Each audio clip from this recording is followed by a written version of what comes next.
When it comes to news on social media, Americans have trust issues. A poll from the Gallup and Knight Foundation found that around 80% of Americans don't trust big tech companies like Google and Facebook to regulate themselves. Nor do they trust the government to regulate the companies either. At the moment, it's left to the public to figure out what's real and what isn't.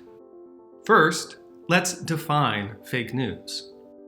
These are false news stories, often of a sensational nature, created to be widely shared for the purpose of influencing its readers. The end goal might be to generate revenue, or discredit or support a public figure or political movement.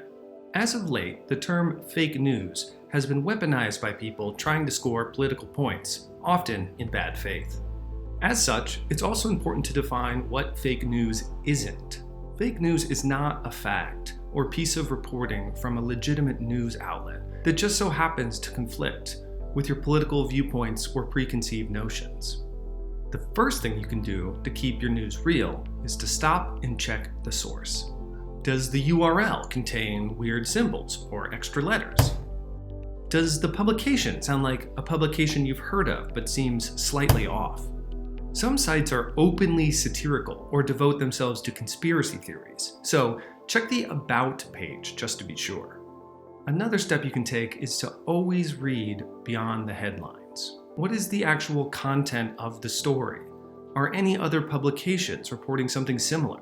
And take a look at the byline and the date on the article. Often, old stories get recirculated on social media as being something current, and you'd miss that just reading a headline on a social media post.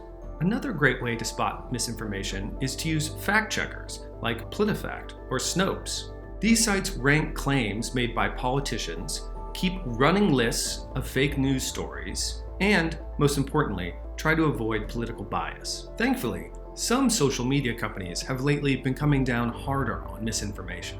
YouTube has made progress in reducing misinformation and conspiratorial content by tweaking its recommendation algorithms, barring misleading content and fact-checking. Social media is not a news outlet, and by itself is probably one of the least informed ways to stay informed. Take everything you see out there with a grain of salt and verify it yourself before sharing.